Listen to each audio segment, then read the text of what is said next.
Welcome back, everyone. Guys Advocate, episode 46. How you doing, Pat? I'm so good, Joshua. How are you? I'm good, man. I'm good. No complaints. Doing good. Over the sickness, it's a little warmer outside. You Keyword sound little. better. Yes. Not A congested. little warmer. Yeah, over here it's almost springtime. It's 14 degrees. Shorts weather and 10 more degrees. Honestly, it's a little warmer than I thought. I thought it was more like 9, but whatever. Ain't no Mexico, I'll tell you that. Coming home from work today, I had these two frozen water bottles because I had my truck outside, and I had them on like the seat with the seat warmer on just to like melt them. So I was like drinking it. I was like drink a little bit, put it back in the seat, let it You're melt a little catching bit on more. to a little ice block. You're like, ah! Yeah. Yep. It was good. All So right. good. So obviously we know we start off with our fun fact. Kept it simple this week. Pat, how many disciples does Jesus have? 12. 1, 2, 3, 5, 6, 7, 8, 9, 10, 11. They're all right here. 12. Yeah, 12. And I would say for the most part, I think most people kind of look up to the disciples. I saw some T-shirt advertised online the other day that said like, my 12 heroes all went to jail. Referring to the disciples. Which made me laugh too. That's funny. Give me that T-shirt. I want it. Yes. So, these 12 people, they were the closest to God. Obviously, obviously they all kind of fell short at times, but I think for the most part, people kind of look up to them. And I want to discuss what they did for a living before they started to follow Jesus. Because I feel like something you and I have talked about a lot in the pod is how we individually sometimes feel like we're not worthy of God, right? For whatever reason. All right. So as far as occupations are concerned, Peter, Andrew, James, John, Philip, Bartholomew, and Thomas were fishermen. Pretty common trade. Nothing fancy there. Matthew was a tax collector. Matthew was a tax collector. Simon was like a zealot or like a nationalist Zealot. who fiercely opposed the Roman rule. Zealot. So it was kind of like a protester. He was an almost. extremist within the Yes. Jewish group. Yep. Which obviously we see that going on right now in Minneapolis, but that's a whole different podcast. And then we got Judas, who was the treasurer and a thief. So a couple occupations a little bit less clear as far as James and Thaddeus. Tom was believed to be a carpenter, and Thaddeus was believed to be a peasant or some kind of tradesman. It was like a winemaker or something, I thought. Yeah. Yeah. No kings, no dukes, no royalty here. Just like literally like the common man. Or the bottom of society too. Possibly. Well, obviously we got a thief, we got a zealot, Tax collector. a tax collector. People didn't like tax collectors. No. Right. So yeah, those were the people that were closest to Jesus. So I think that's just kind of always nice little refresher or reminder to have if you're going through something where you kind of feel like you may not be worthy, because these are the 12 guys closest to God. Just thought it was good to share. It was good. It's really good to share. Yeah. And you hit me up earlier today. You said you want to talk about faith. And in a weird kind of connection, it kind of reminded me of this video I saw recently. Because I feel like the people that struggle with faith the most are like the smart people, quotation marks I'm using here, if you're not watching. As in like, they need to see proof to believe it. Right? That kind of like intelligence. I feel like those people have the hardest time like believing in God. Yeah. Right? Because they feel like they can't like see it. They can't like touch it with their hands, right? So I want to share a little clip I saw. This is the gentleman getting interviewed is Christopher Langan. He's often kind of referred to as the smartest man alive. Apparently he has like an IQ of around like 210 or something silly like that. So a very smart dude. So the interviewer asked him if God exists. So I'm gonna listen to his response with you, man. I think I've seen this. Yeah. But not in a long time.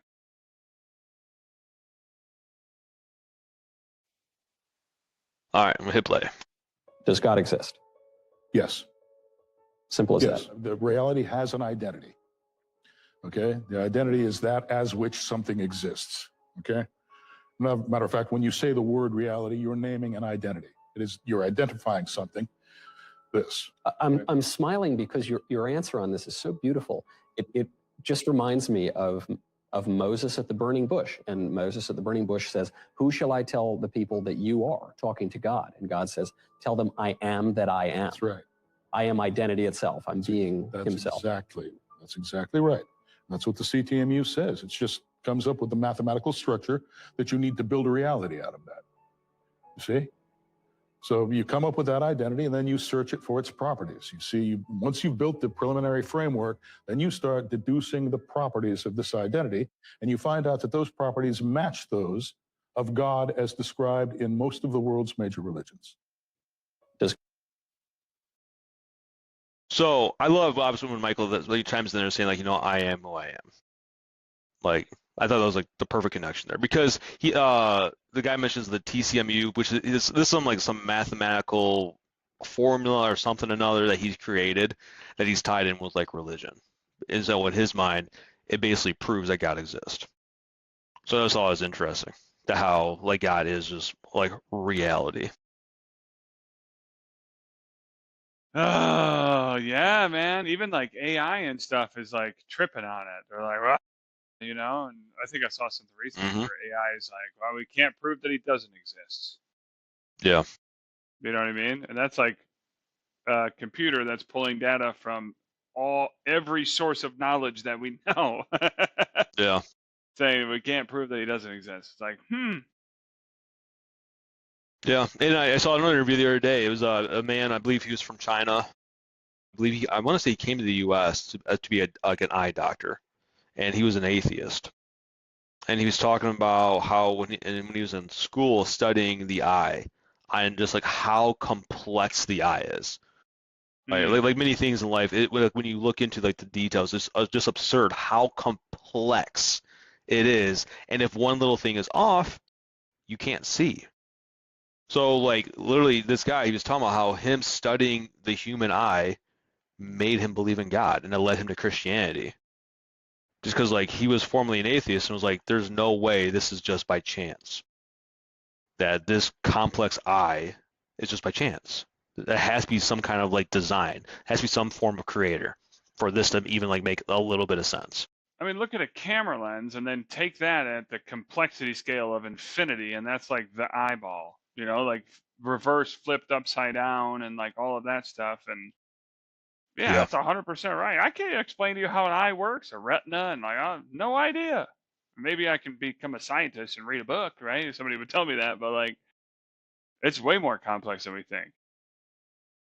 Yeah, not even close. I bring those up, talk about faith. What do you want to talk about faith, Pat? Oh, man. Well, I think so. When I was just typing into Google, I was trying to find out what there's a definition of faith in the Bible. So maybe you can find that while I'm kind of talking. But it's like the substance of all things hoped for, and there's like a really good explanation that the Bible puts on what is faith. And we've talked about faith so much in different undertones because that's like the precipice of what we believe, and that comes from faith, right? Faith is belief. But you have it. So what is mainly being described is from Hebrews, when the verse, assurance of things hoped for, the conviction of things not seen. Woo! Break that down. Assurance of things hoped for, the conviction of things not seen. So the assurance, like the knowing that what you're hoping for will come to fruition. Would that be the best way to describe what that is? And what's the second verse? The conviction of things not seen. And that you have conviction in your heart that even though you can't see it, it's going to come to fruition. That is the best way that it's described. And of course, the Bible explains it that way. But I want to break it down in a couple of different stories and a couple of different things that have happened for me through God this week. It just keeps raising my levels of faith. You look like you're going to say something else, though. Yeah, I was reading a little bit past it, how I was breaking it down. And the key part to me that's talking about is talking about it's a reliance in God and his promises. Faith is relying on God's character and promises, even when they are not yet physically visible. So to me, like the word jumping off the screen is relying on his promises. And the reality is, if you don't know what his promises are, what do you have to rely on? So you don't know. That's why it's so important to know the word of God. It's so important to know what his promises are for you and for me and for all of us. And his promises, the things that I've gathered so far off of my humble understanding of God, really over the last year and a half, his promises are that he has a plan for our future that exceeds far and above what we even know. He has a plan for us. And his promises are that nothing or no one will ever grasp us out of his hand. It's another promise. Go ahead. You were going to say something else. Yeah, no, this reminded me of something you talked about a while ago. Or as far as like what keeps, I think you made a really good point there when you said like, what do you have if you don't know his promises and you don't know his character? Like, what do you really have? Because like I think what something you and I talked about before is a lot of times what will keep people away from God is a misconception of him. Mhm. They think he's this like stern father figure that wants you to not have any fun, right? Or they think that what someone I dealt with is thinking I need to get all my crap figured out and to be worthy of him, right? And that's not what the Bible teaches whatsoever. So it's really having that misconception and not knowing his character and his promises that keeps you away, because you're either grasping at win or you just believe something that's not true. Yeah. So I think that was a really good point. Yeah, I can tell you firsthand, God has a hilarious sense of humor. I'll tell you a quick story, and then I'll go into the faith stuff. There was a time before I came to the Lord. This is like probably just a few months before I came to the Lord. My wife has already been walking with the Lord for years. She's an absolute saint, Delia. But we had moved into this house, this house that we're in right now recently, and it's got septic. I've never lived in septic before. That was mine that I had to figure out. It was never my problem or my burden to bear. Okay, and there was a time that septic was like alarm was going off. I didn't know what any of that meant, and I'm like, well, it's like we got to call a company, whatever. And I was like angry. And I'm like, this house is crap. This is crap. And of course, I was using stronger words. I'm like, this is all crap. Blah blah blah. And my wife says, like, careful what you say. I'm like, it's all crap. Whatever. Go to bed. The septic alarm goes off at 2 o'clock in the morning. I run. I'm like, oh my gosh, I gotta go shut it off downstairs. Literally, feces, human sewage backs up into my basement. So, if you don't think God has a sense of humor, I promise you he does. Anyway, on to faith. He literally now. gave you the crap. Yeah, literally gave you the crap. Backed it right up into the house. Like, okay, buddy, here you go. Now you got to deal with this. And I scrubbed that basement. I was so mad. It's funny you brought that up because I've watched so many things just randomly. I haven't been searching this at all, but so many things talking about just like the power of the voice. I mentioned on the last podcast. Yes, you did, bro. I mentioned that on the last podcast about that, and then I was watching a video. It was today or yesterday. It was your boy Tony Robbins. He's talking about the same thing. Just like the power of the voice. Like if you say, "Hey, I'm a pessimistic person," or "Hey, I'm okay with being miserable," then like those are the results that's all you get. Those results you get. So that's just funny. Okay, it is anyways. funny.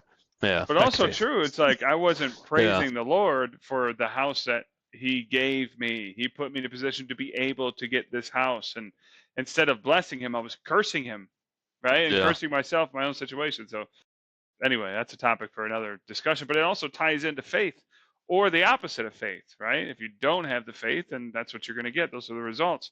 If you have faith, then those are the results you're going to get when you're just, specific of what you're praying for, right? So anytime I'm thinking about faith, I think of two stories in the Bible. The first one is the Roman centurion. Do you know this story in the Bible? I don't believe so. So anyone that wants to follow along, it's in Luke 7. 7's a great number of completion. If anyone wants to follow along, but I'll give my best version of a Cliff Notes, okay? So you got a Roman centurion. Now, mind you, back in the day of Jesus, right, the Romans and the Israelites were at odds with each other. The Israelites, the Jews, were being dominated and ruled by the Romans. And the Romans ruled like 3/4 of the freaking overseas, right? They ruled all of it. But anyway, they were at odds with each other. So a Roman centurion, I think it was actually like a Roman general or something, maybe centurions, somebody can correct me. Anyway, he's a leader of a lot of Romans. And he had somewhat of a working relationship with some of the disciples of Jesus. One of them, I think, Simon Peter. And obviously it was at arm's length. The Jews trusted him about as far as they could throw him, which is not much, and the Romans trusted him the same way, but they had to work together because they all lived in Capernaum, I believe is the city it was. Anywhozer, I just given you the backdrop of like how this story goes. So this Roman centurion is like observing what Jesus is doing, watching him restore sight to the blind, watching him heal the sick, hearing about stories where he raised the dead, like all of these wild, wondrous like deeds that Jesus is doing, and starts to twist his mind a little bit, like, uh-oh, what's really happening? Is this actually true, right? Then he starts questioning his own gods and like all that stuff, right? That's not part of this passage, but that's like giving you the backstory. So one day his son falls very, very ill, gravely ill, like on his deathbed. One of his And servants. Wasn't his son. it was also his son. It was his servant. So he laid with his own servant, and that servant bore a son. So it was technically his Okay. son, even though, right? That's just Yeah. whatever. Tomato, tomato. But otherwise, why would you care so much about a servant anyway? So he was like thinking to himself, "What am I going to do? What am I going to do? What am I going to do?"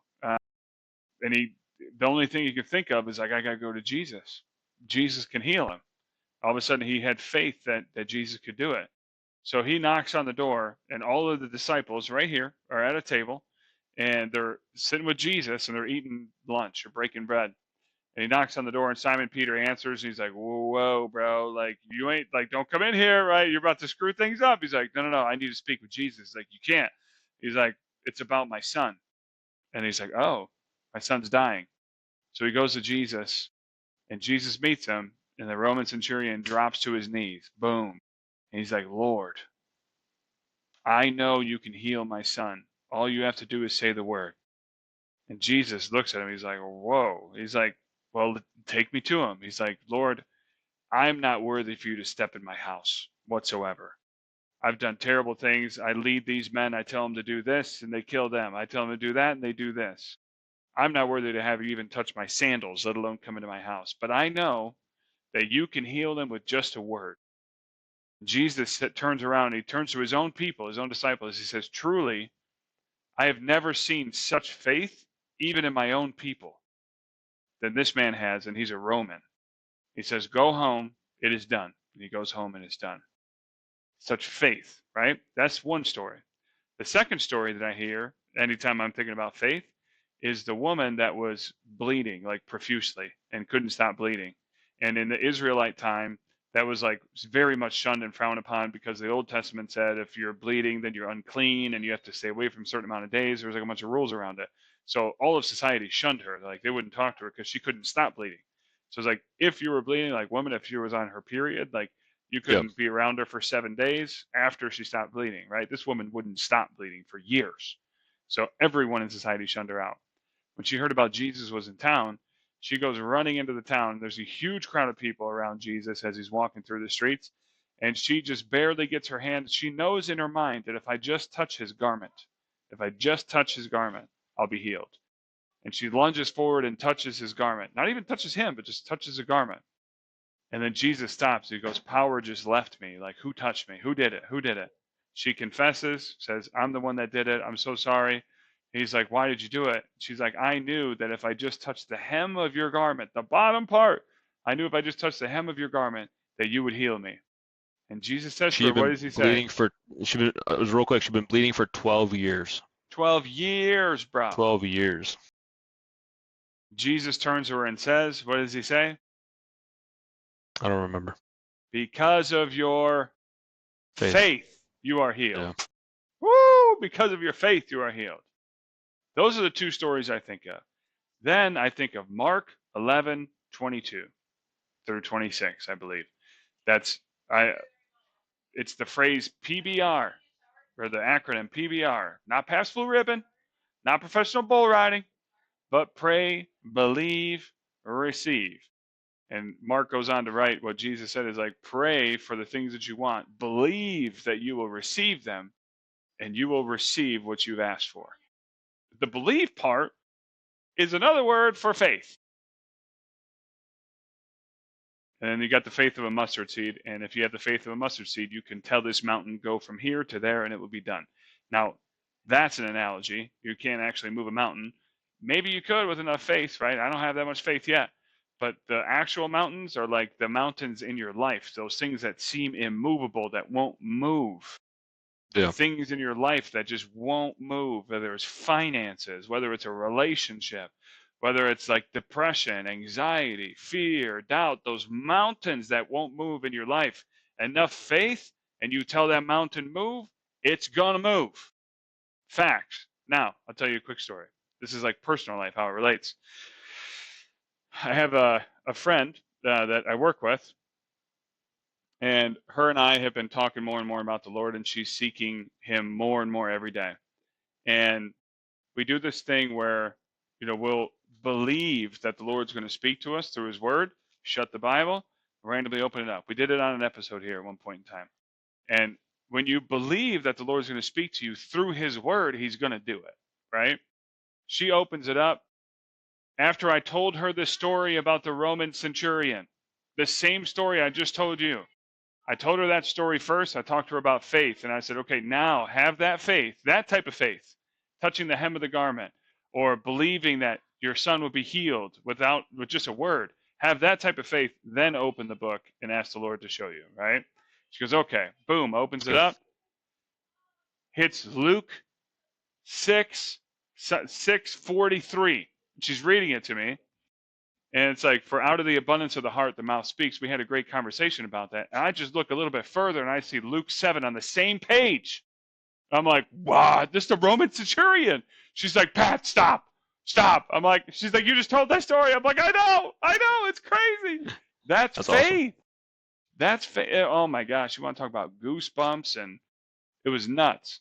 But the reality is, why did all of that happen? Well, do you know what I prayed for this morning while I was in the shower?